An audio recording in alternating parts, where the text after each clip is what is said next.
গলের সিরিজের প্রথম টেস্টে কাল শ্রীলঙ্কার মুখোমুখি হবে বাংলাদেশ। টেস্ট স্ট্যাটাস অর্জনের 25 বছরে এসেও লাল বলে ছন্দহীন বাংলাদেশ। আন্তর্জাতিক পর্যায়ে ধারাবাহিকতা রাখতে বয়সভিত্তিক দলের সমস্যার সমাধান খুঁজতে বের করতে হবে বলে মনে করেন অনূর্ধ্ব-17 দলের নতুন কোচ হান্নান সরকার।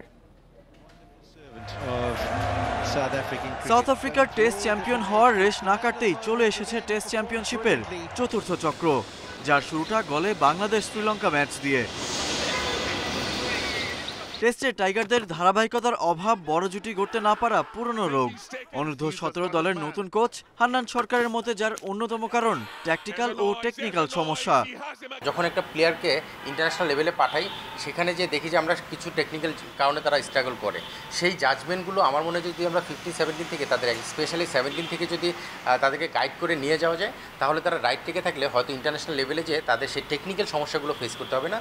ক্রিকেটের আদি সংস্করণে বাংলাদেশের প্রথম ডাবল সেঞ্চুরিয়ান মুশফিকুর রহিম 2013 সালে এই গলেই শ্রীলঙ্কার বিপক্ষে রেকর্ডটি গড়েছিলেন।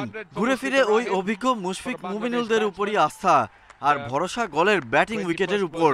পাইপলাইনটা স্ট্রং কিনা না সেটা নিয়ে প্রশ্ন থাকে। আমার মনে হয় যে আন্ডার 15-17 এই দুইটা জায়গা, 19 কিন্তু আমরা আবার একটা গোলের দিকে চলে যাই যে ওয়ার্ল্ড কাপ চ্যাম্পিয়ন হতে হবে বা ওয়ার্ল্ড কাপের স্বপ্ন নিয়ে যাই।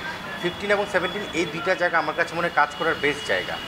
এখন পর্যন্ত 26 বার মুখোমুখি হয়েছে দুদল।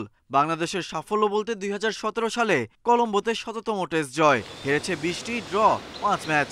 পরিসংখ্যান ভুলে জয় দিয়ে আসর শুরু করতে চাইবে টাইগাররা। Galib Hasan, independent news.